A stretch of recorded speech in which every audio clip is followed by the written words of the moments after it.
You all were taking that? Oh.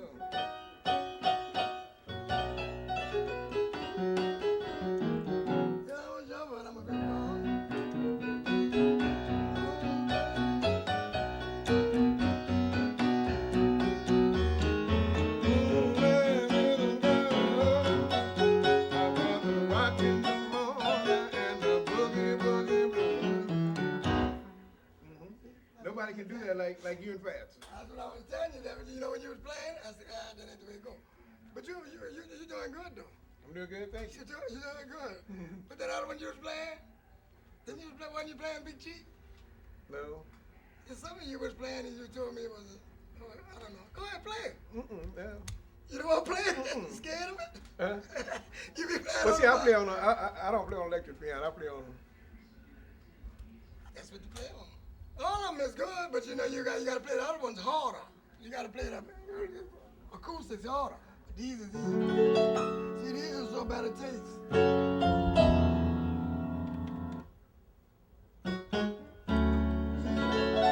That's a better piano for you.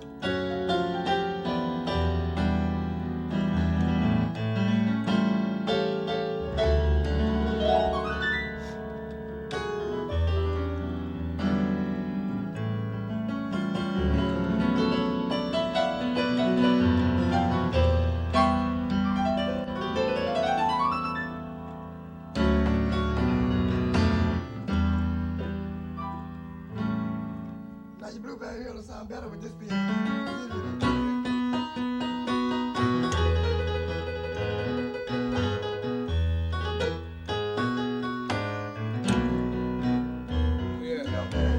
You do something, I don't know what that is you be doing. So this is Big Chief without that. And I don't know what that is you be doing. When you talking about Big Chief, that's the way it is.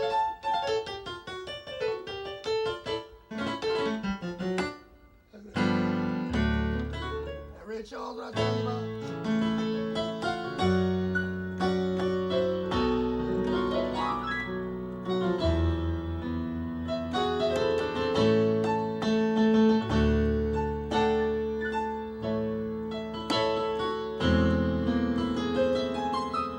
But you was going to Animal Deals, right?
Charles. Go ahead.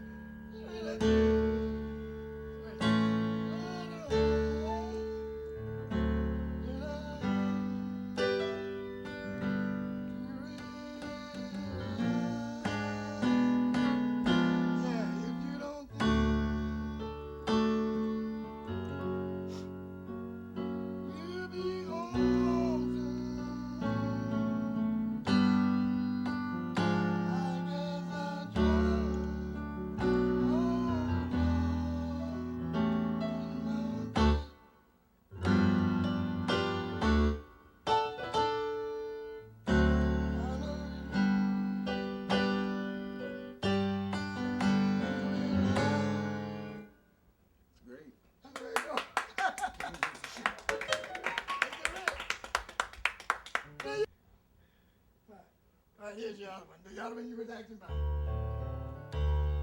Okay, that's Ray Charles again. That's what you been playing in that key.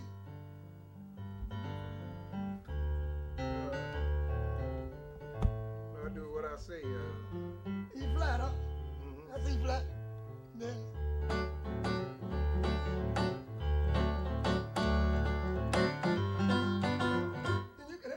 all you want then.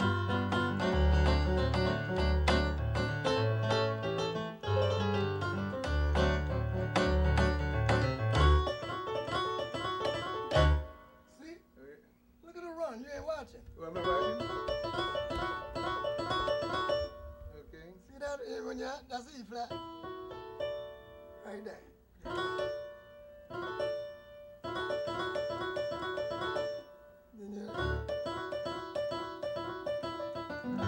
Then you get the wise one went up.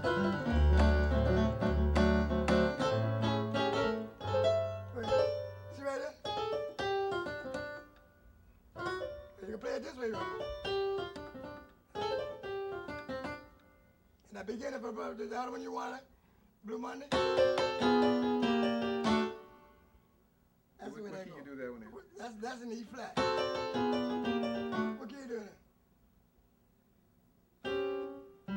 What's he playing? Blue Monday. I hate Blue Monday. Okay. Look like That's it? okay. That's a key fast. Fast. That's in there. Well, no, Fed might do his in a different key. C might be C. But like a CP do it with me, he do it in C. He do it.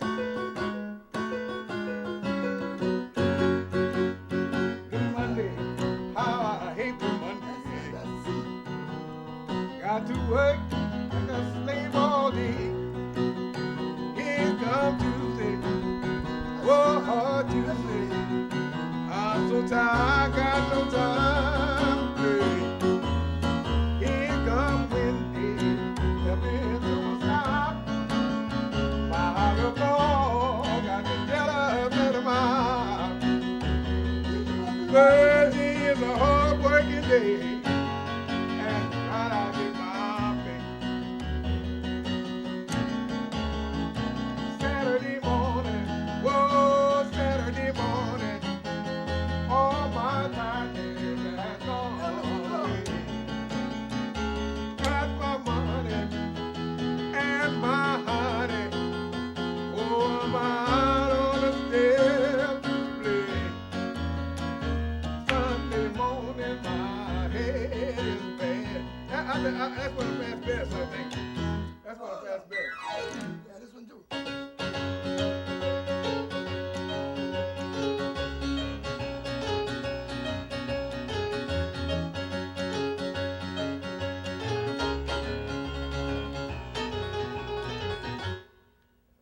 I'm getting ready to do a little bit of that. That's fast man, huh?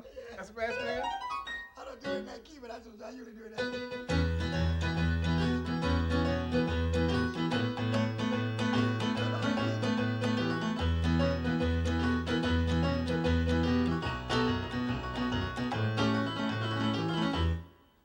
I'm getting ready to do a little bit of that. That's a fast man. Yeah. But what you be playing on the gig? You be playing your stuff, what you be playing? Play your last date. That's what you play. No, I don't play that. I thought you told me to play that, boy. No. But I play on a different piano. See, this is electric piano. I play on my piano. Yeah, but when you're on the gig, what you be playing on? If you play. Yeah, all them gigs ain't got acoustics. Well, I'll be playing on a different piano. Because all these pianos have different touches, you know. It's fast. But see, I play on the acoustic. I play mostly with the foot pedal so it could give me some kind of, what you call it, because you got to play so hard. Oh, okay. Especially playing rock and roll. Not unless somebody got it, not unless it's mic'd good. If you're like on these pianos here, you can hit it. It's easy. It's easy, you can make runs. You know what?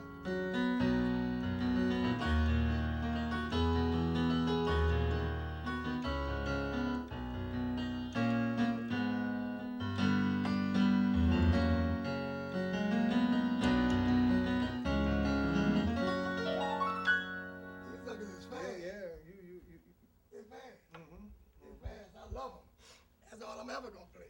Okay, that's the interview? No, they're not really doing that. Huh? They just y'all finished?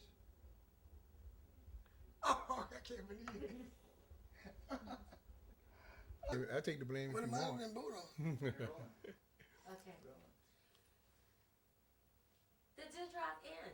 So tell us about how were you introduced to the dewdrop band? Well, I could be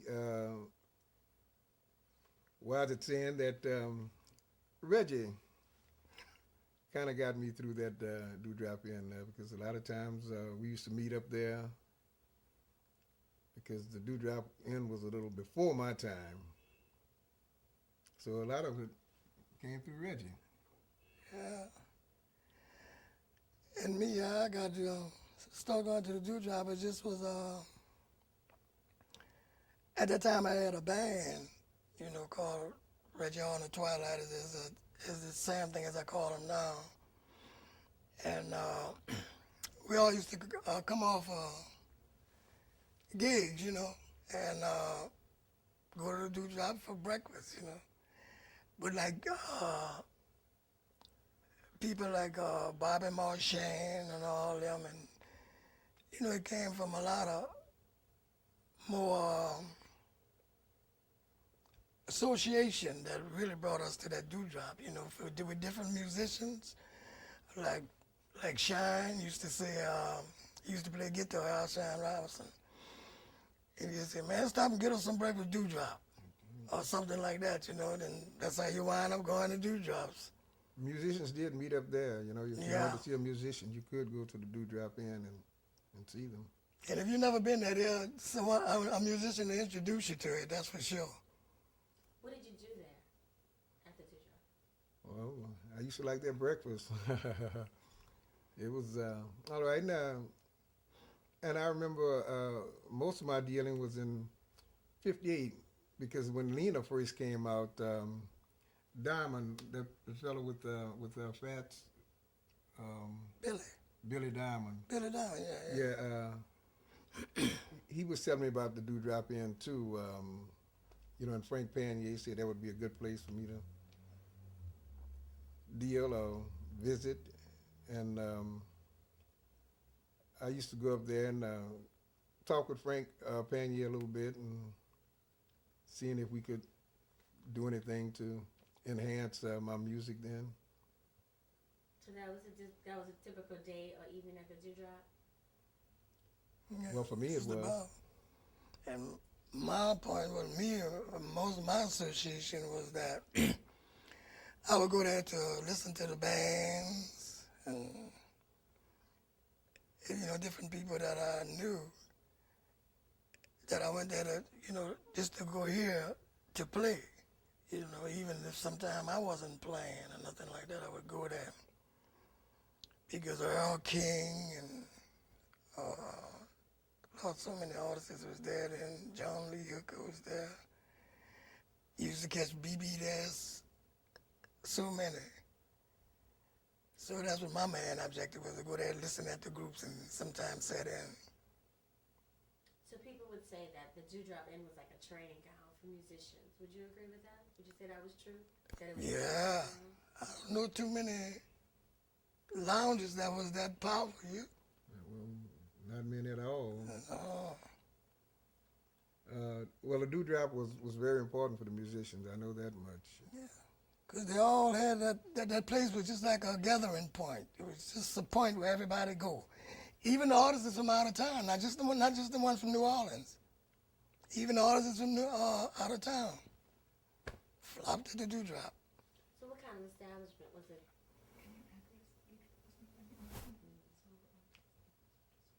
Okay. What kind of establishment was the dewdrop in? What kind of establishment? Right. Was it a family business? Was it a... Well, all I remember was Frank Panier. I don't remember any children. I don't even remember any relatives. That's all I remember too was Frank. Or even a spouse. Frank White. No, I don't remember. Can you describe the interior of the dewdrop? Oh God, no, indeed. You remember as I remember, I think we used to come in off LaSalle Street. Mm-hmm. And you go in, and there was I think a bar there, but then you walk up a little further, and that's where the sitting area was. So then if you sit here, your table would, the stage would automatically be to your right. I remember that because I played there a couple of times.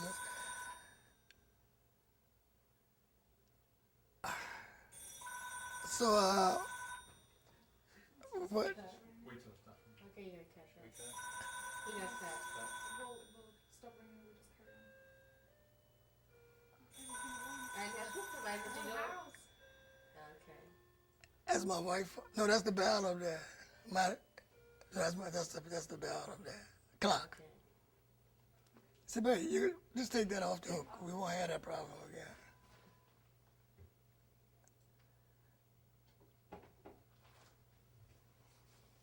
Okay. Where we was? All right, let's go back. You were describing what you remember with the dewdrop. Yeah, I was saying that when you get past this certain point when you walked in, that's where the seat area was. And that I can remember is that whenever you sit down, it looked like to me most of the time the stage was always to your right. At least when I sit down, it did. Because it always looked like it was on this side of the salon. What was the dewdrop in famous for, Al? Do you remember? For the musicians that was coming in and out of town, you know, That's what it was. all the musicians knew about the Dewdrop Inn. Ray Charles, BB, Yeah. Lowell Folsom, Little Richard, and can go on and on. Yeah. Because they all used to come there and play. What role did the music play in those days?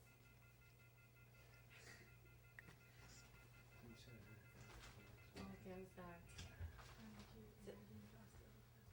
Okay, so both at the same time? Okay. All right.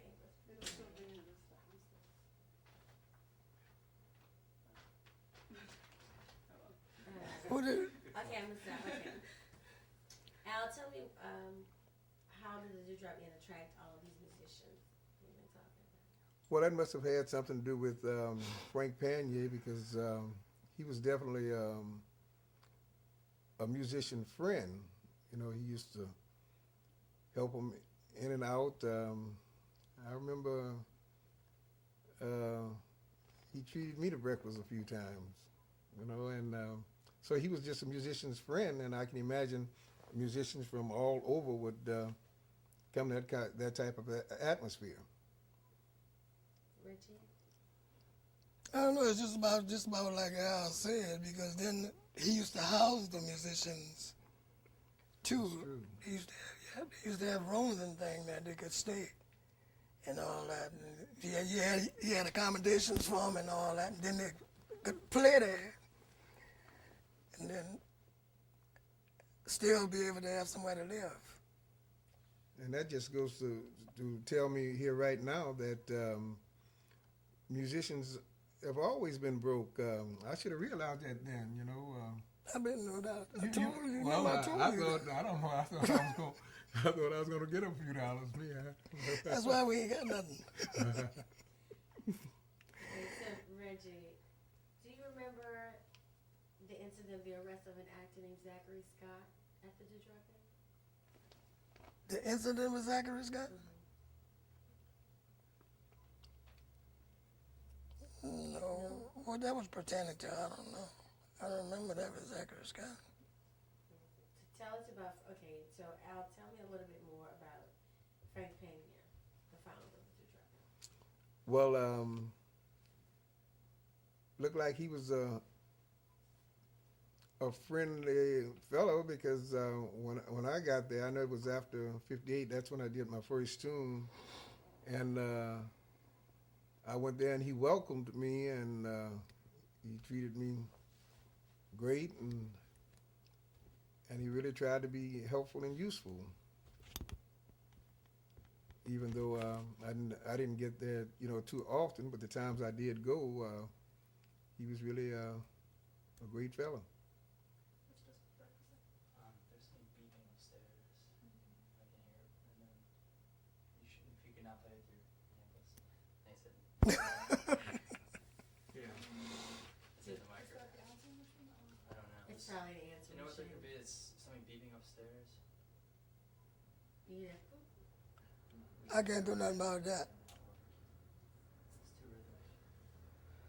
I don't see it on my audio.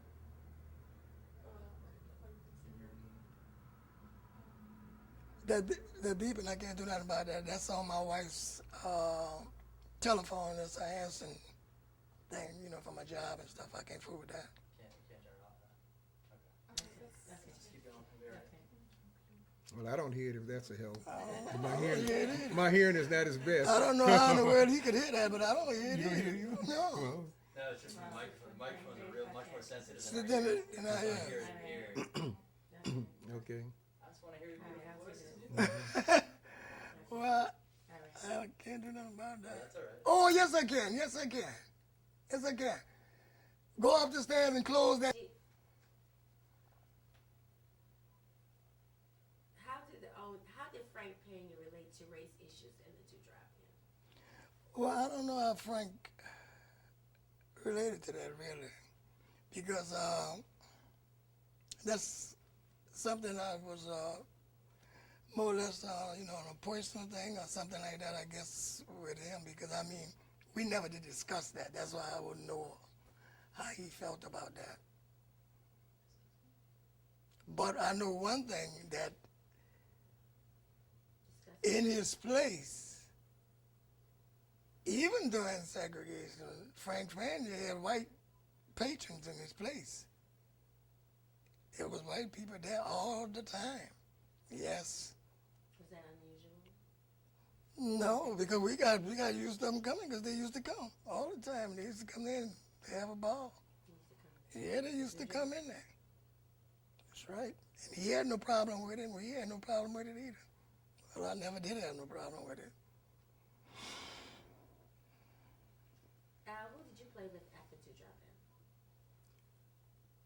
then? I remember I was there with the bass player Leo,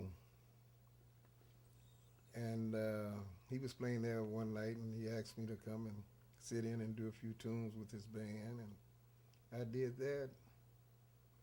And I can't remember, you know, anyone else, but I remember playing a couple of times or several times there at the Dewdrop, but I'm not able to determine or remember exactly who that was, you know, who it was with.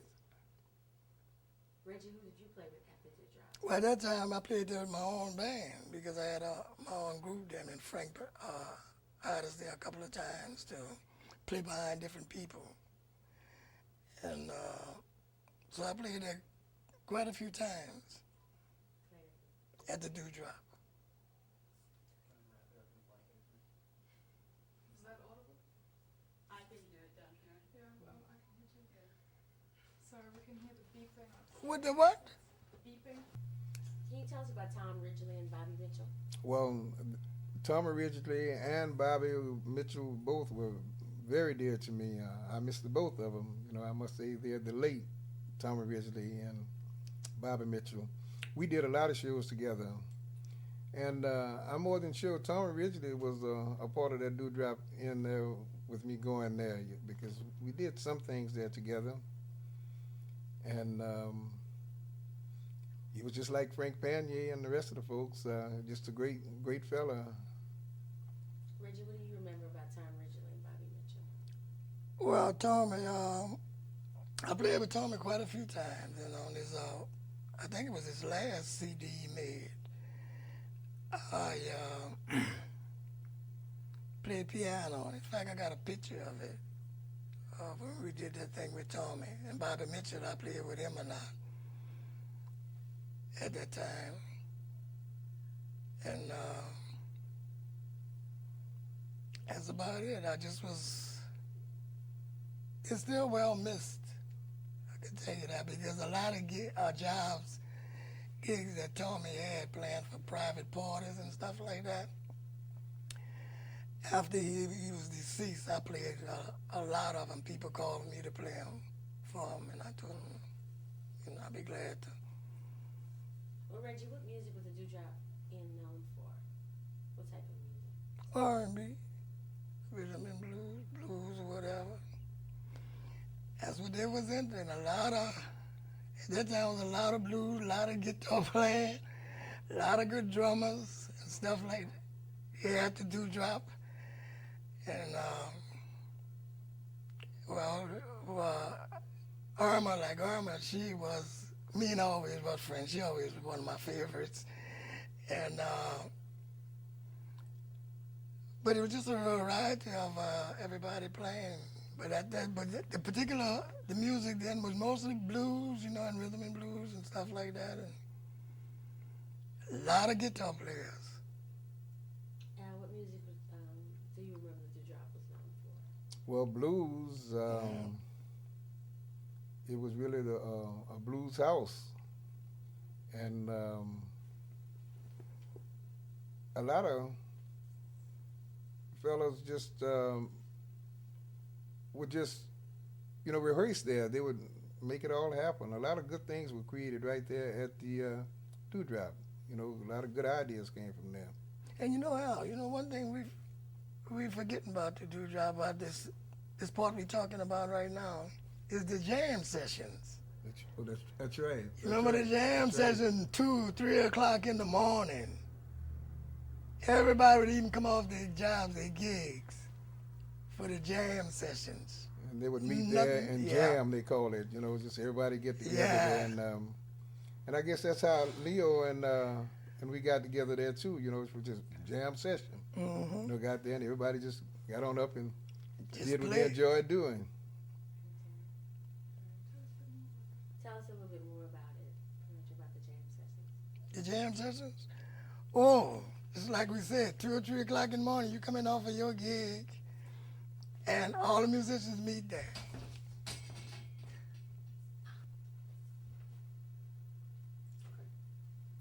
So, Reggie, can you tell us a little bit more about the jam sessions? Oh, jam sessions at the Dewdrop was, you're looking at 2 o'clock in the morning, 3 o'clock in the morning, people coming off their gigs, and everybody flopping there to drink, eat, and get in the jam session. And as the musicians come in or whatever, the announcer, whoever it is, if it was Bobby Morshane or whoever, they acknowledge that they're in the house. The next thing you know, they're on the bandstand playing. Then you got a whole bunch of musicians up there playing music. And daybreak was very important, you know. Oh, God. You know, you had to stay there for daybreak. God, they tell me about it. That was very important, you know. That was the time. Letting the sun hit you in the face. That's right, you know.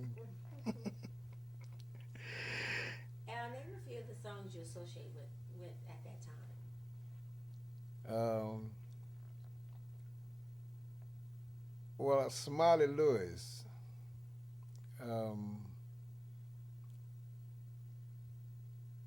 He did a version of Blue Monday.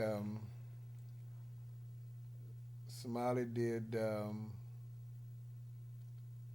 One Night of Sin. Then we had, I used to like some of Sugar Boy Crawford, some of his material. I Cried, Ball on My Knees, and of course Fats.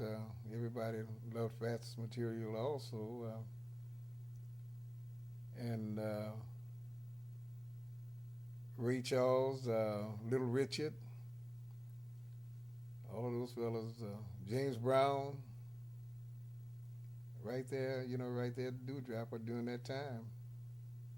Reggie, what song do you associate with at that time? Well, Al almost covered them all. But Johnny Adams Release Me and all those type of songs was on, but like Johnny Adams, who was a hell of a singer. They used to call him the songbird. Johnny Adams stuff, and I liked it, Guitar Slim stuff. Another good one, yeah. Yeah, his blues stuff, Oh, yeah. Guitar Slim. And what Dave, you know, Dave Bartholomew at that time was, well, I can't say was a hell of a musician, still is, but he had a lot of things going for him, and a lot of artists like he called like Smiley Lewis and things like that. All that was from David Bartholomew. Oh yeah. And he had his variety of music wasn't no end. And the artists that he helped put on their feet too, it wasn't no end. So it's just about trying to cover everybody, I hope. Reggie, tell me a little bit about, they say they had different entertainment and performances at the dewdrop, like a snake dancer. You remember these things? Yeah, I remember that, but just, yeah, they used to have a lady with the snakes. You remember that? I've Them heard big of old it. snakes. You know, I heard of it.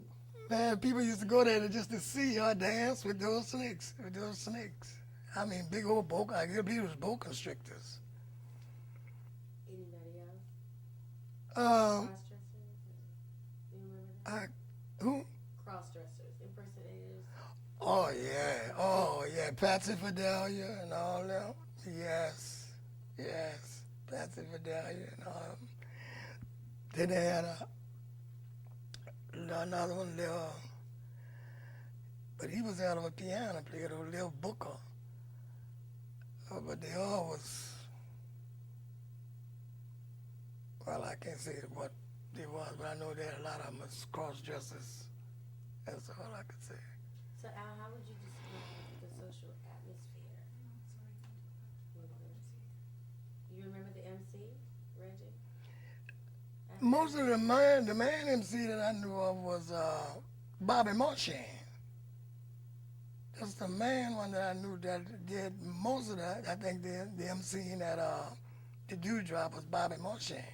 Al, you remember? And Patsy did some. Patsy Fidelia. Yes. Yeah. And they had a fellow Rev. What is that? Rev. I can't call that name. Can't get the rest of it. But I remember him. Used to do some MCing.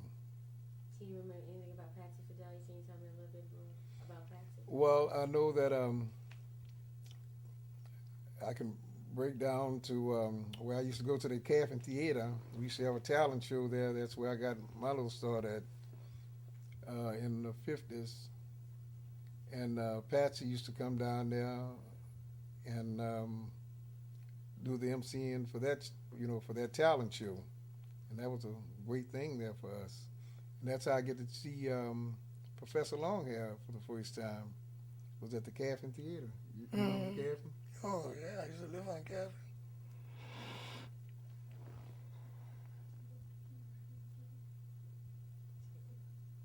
Do you remember Patsy Fidelia? Do you know what he or she was like as a person? Or? Who, Patsy Fidelia? Mhm. You, Reggie? To me, Patsy Fidelia was a nice person, but he had his way. He was a female impersonator, but I had nothing to do with that. But he was a nice man, but he was totally fun to even watch on the stage or whatever he was doing. That's all it was with Patsy, and he was a good entertainer and MC too.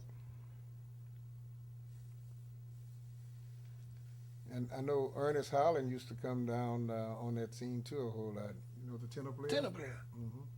What happened to Ernest? Huh? Ernest died? Ernest. Yeah, what happened to?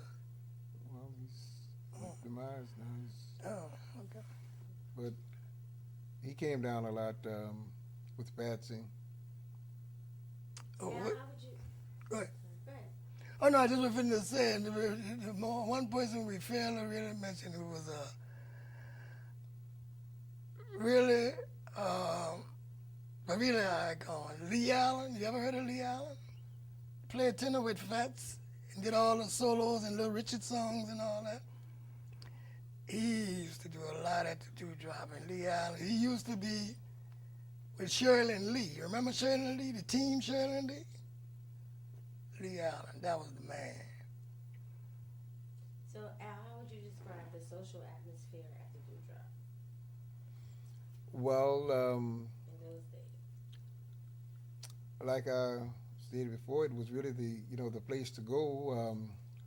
We didn't have many places to go. As far back as I can remember, the quarters were shut off from us. Is that true? Well, we wasn't no regular patrons of it. I mean, we used to play music out there. So we didn't have many places. So the Dewdrop was really one of the better places for us. Beg pardon? Who's us? For us musicians. Reggie, how would you describe the social atmosphere at that time at the Dewdrop? Well, it was more or less like a family thing, you know, more in that order. And it was mostly on a place that had a lot of entertainment and stuff that I can remember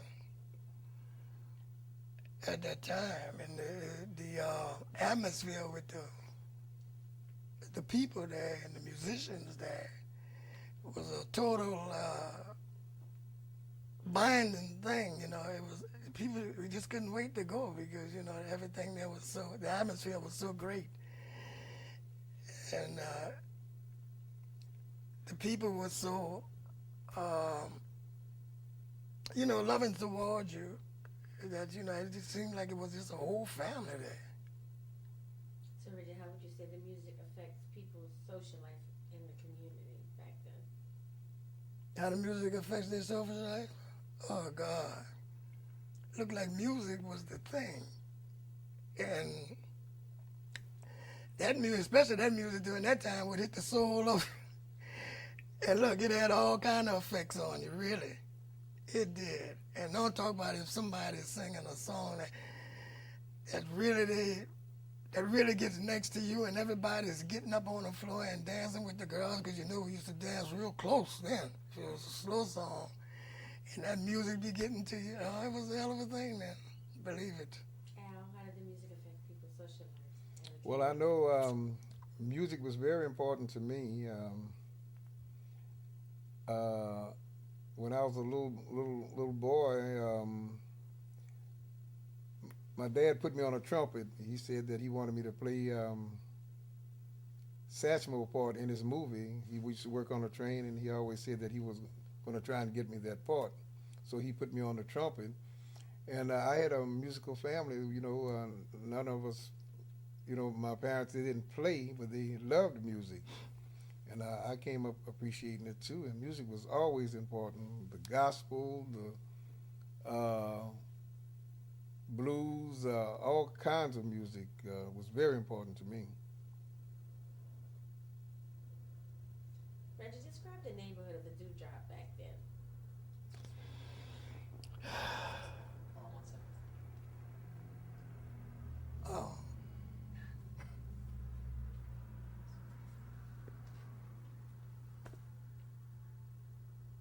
What project that was? Across the street from that? Magnolia. Yeah. So, Reggie, describe the neighborhood of the Dewdrop Inn back then. Well, to me, this was a typical neighborhood where most of the clientele of people was black. And across there from there, they had the project, which was the Magnolia, like Al just told me. And it always had people on the street. You know, the neighborhood was just a neighborhood that it was never really empty, you know, because everybody was moving, looked like everybody had somewhere to go, or somebody was out going to or hollering at the other one or whatever. So that's, frankly speaking, the neighborhood was just a neighborhood to me that just stayed on the move all the time. Al, can you describe the neighborhood of the Dewdrop back then? Well, just like Reggie said with the neighborhood, it was just so many people. As we were talking just now, I was wondering if the Dewdrop ever closed. You know, it looked like it was could have been open 24/7. You think they had locks? I don't remember the Dewdrop closing. You know, looked like any time you go there, it was open, ready to accept you, as far as I can remember. And the neighborhood you know, being right there and, you know, around that Magnolia project, it was great, you know, back there then. It was great. You could do a lot more around there then than you can now. You know, you could enjoy it more then than you can now. And then, not cutting you off, but you remember the point that like when like B.B. King and the big artists just come through and they come there and park their big buses and stuff and all that, you know, and the people, you know, in the neighborhood want to come see and all that stuff like that. That was really what was happening there. Why was it more fun then and not now, Reggie? Well, for me, things is just too fast for me. Although I guess in our time, I guess they would consider that as fast. But if I had to take and measure it, I don't think there's no comparison. And it's just that it's not as safe. It's another thing. It's not as safe because you can't be taken. Because we used to go walk down the street 2 or 3 o'clock in the morning, night water anywhere. Nobody bothered us. We people that, you know, still get in trouble, you know, fights or whatever. But it's just a little too much right now for me. Al, when and why did the dewdrop lose its prominence? When and why? Well, I guess with time, but as far as I can remember, the dewdrop never did lose it because it was there as long as Frank was there to maintain it. I think he was the man behind, the dewdrop, and I can just assume or imagine that after he left, the dewdrop changed. The atmosphere changed then.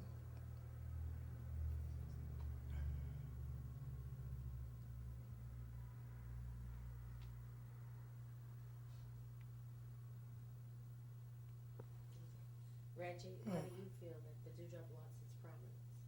When and why, actually? Well,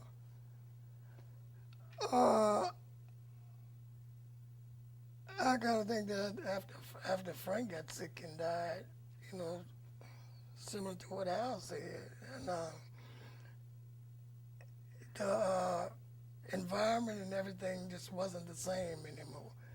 And a lot of clubs, people go to them for years and years and years, and then all of a sudden, you notice they start fading away from it.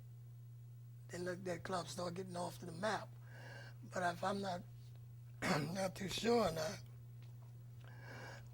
now, excuse me, I think that to me happened after Frank Panier died. I'm not sure. Pick a nice time to go off. Al, people say that the dewdrop decline was a direct consequence to integration at that time. How do you feel about that? Well, I do understand that when people got a chance to integrate, to move around or visit other places, including the quarters, I can see them doing it. But the dewdrop has always been the dewdrop, even during those crises, or not crises, but during those changes, the dewdrop still maintained and was a dewdrop. A lot of people were still going to the dewdrop. Of course, they had more places to go, more places open up for everybody, so I can imagine them going to other places also. But the dewdrop maintained, as far as I'm concerned, as long as Frank Panier was able to maintain it. Reggie, how do you feel about, they say that I'm sorry, let me rephrase this. Some people say that the dewdrop decline was a direct consequence due to integration. How do you feel about that? this place was a decline due to integration?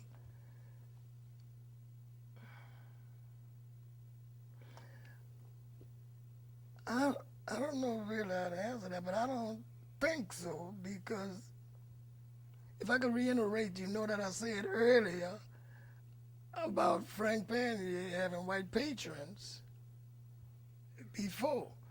So integration, to me, wouldn't have seemed to have hurted him, because technically speaking, he was already integrated. Because like I said, white people was already coming there. So I don't really see how that would make it decline, not to me. So, Reginald, how do you feel about Frank Pena's grandson, Kenneth Jackson, planning on trying to reopen the Dewdrop Band? How do you feel about that? Oh, really? I don't know, but I don't think it'll ever have the same effect that it did have. I really don't care who opened it, but I wish him the best with it. But it would never, to me, be the same, because it wouldn't. To me, it wouldn't attract the same type of people as back then as was going there. So I don't. Well, I just wish him well, but I don't see it being the same. Al, how do you feel about Frank Pena's grandson, Kenneth Jackson, reopening the Dewdrop? Well, I heard talk of that, over the years, and I would just, I would really wish him the best at opening, the club again. But it will be memories, most of all, because the New Orleans have changed their soul. I don't think it will ever have the effect that it used to have. But it's a good thought, and I would wish him all the success and hope he be successful.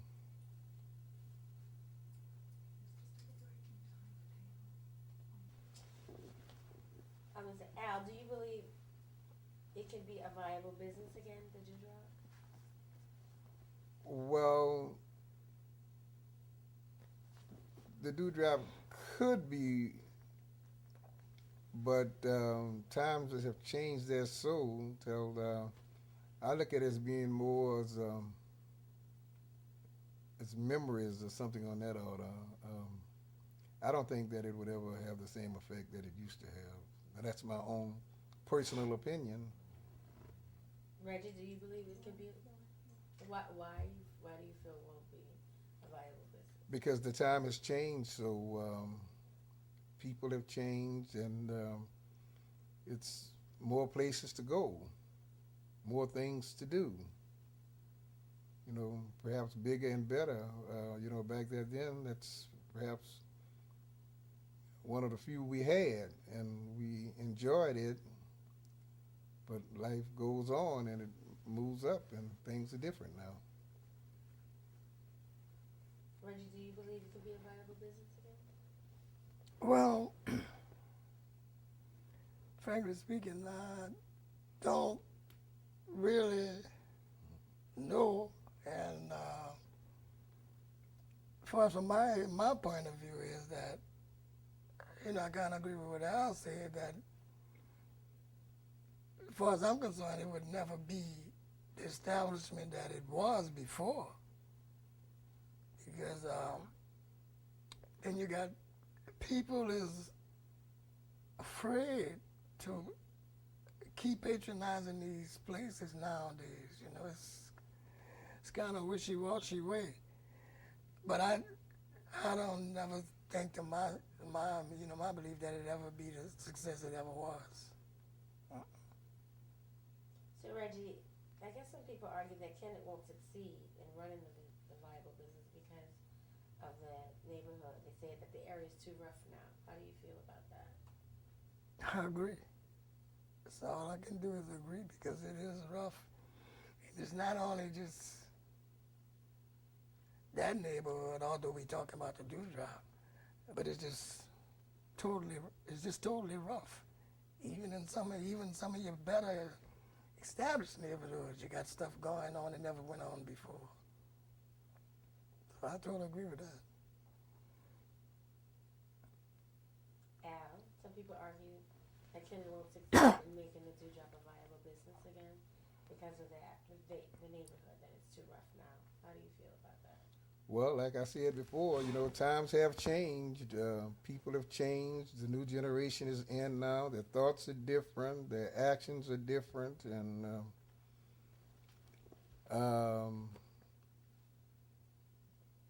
I don't see it succeeding there, but I'm wondering if the dewdrop, with the powerful name that it has, I'm wondering if it could relocate and do just as well. But with that neighborhood, neighborhood has changed, and it would have problems there. Because once upon a time, we could just go and wouldn't have to think about some of the things we have to think about now. And that goes for everybody, black, white, rich, poor, whomever. When you go in there now, you have to think a little bit. So it would have, to me, it would be a little difficult. Reggie, is there anything else you would like to tell us about the dewdrop? Would you like to share with us? Well, not really, because you made my head hurt to get that.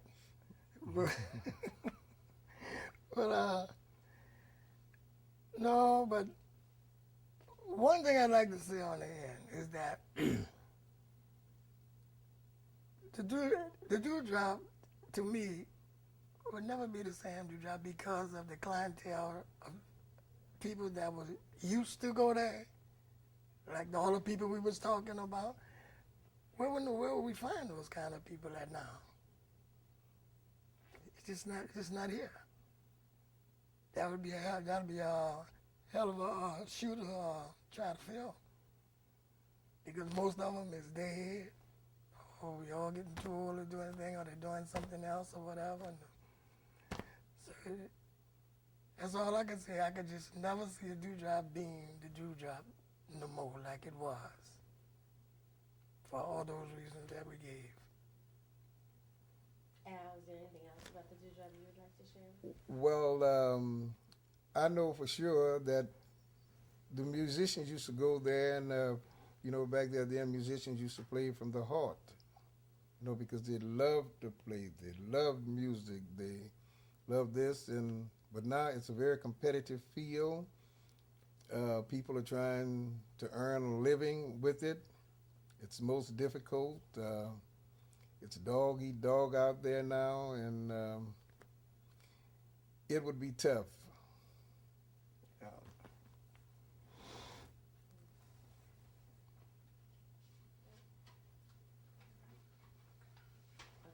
Yes, sir. Cause you know, Okay, we're just gonna show you some photos, even and then just. You're running, guys? Yeah, well, Just browse through the photos and kind of talk about what you see, both of you. Well, I see the dewdrop in.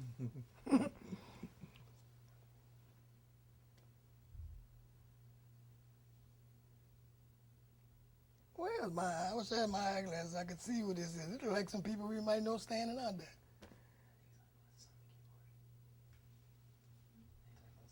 Oh, the dewdrop. I can ask questions too. No. Okay, you can talk. Is this God, that's Patsy? where's my eyeglasses? I can't see this with that light. Okay, let's just get the glasses and then. She get it off my piano? She's got fine, you know, again. On the piano? Yeah. Yes, sir. Whatever looks nice. okay. You know, Do you have your OIS on? close-ups, partly light. I'm trying to see what this is. Do you have your OIS on? She see him? Reggie, You got him? yeah, for sure. Yeah. Okay. All right. I don't think my glasses are for the television or the documentaries, but they for I to don't see. care. I want to see. Yeah.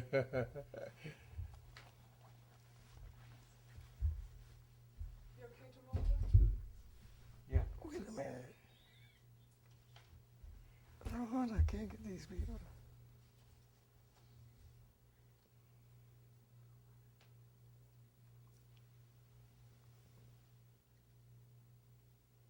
What does it look like yesterday? That's right. It haven't changed much at all. Huh? This is the whole shots anymore. This is recent shots.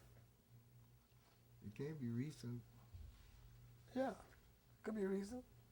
That they just took. I ain't talking about these. I'm talking about of the building. When the last time I saw it, it didn't look like that. It didn't. What did it look like now?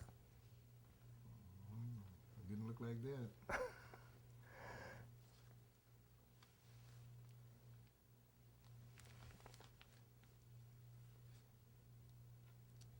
Some of these pictures, they look. That's it. Some of these people look familiar, but I'm not able to call names. Me neither. Cause this is a female impersonator here. Who's But I that know on? they're pretty. Excuse me. Oh, they say. Look at that. I'm trying to think his name on tenor, man. I was trying to figure that out too. That's not August, huh? Dimes? Is that Dimes? I'd have to show it to his wife to find out to see if that's really him. Just all these dancers and things was on them shows. That Frank had there.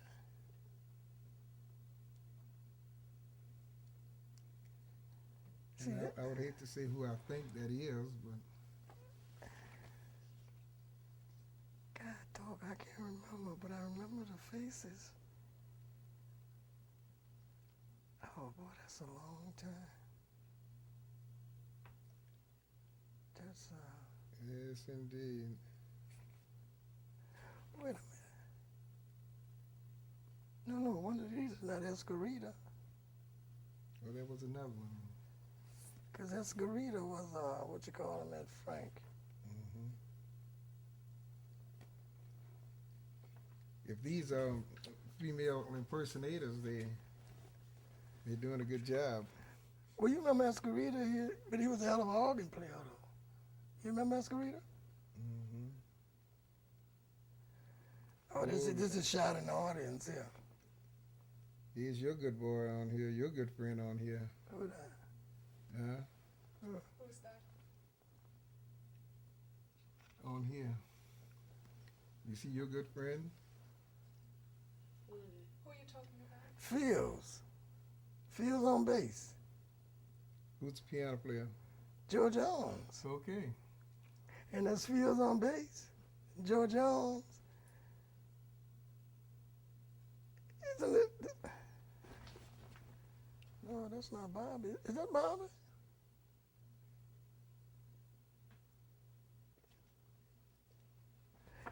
Boy, I remember her just as good. Boy, she used to say, "This ain't no female. What you call them there? That's a woman." I remember her, but I can't think her name. But look at Fields and Joe Jones. Hmm. I knew you'd remember that one. Of course, that's the man did my song. And Fields again.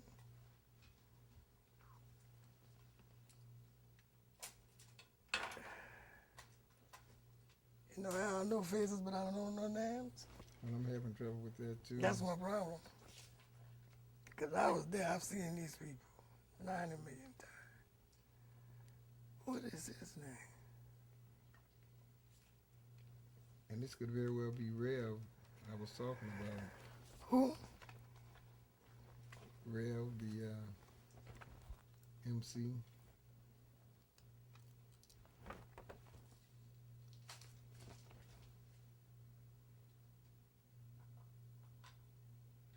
Isn't it Al Cohn on trumpet?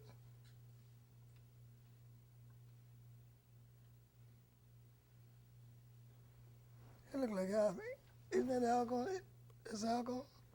I'm not sure. I know that's Fields again. On bass.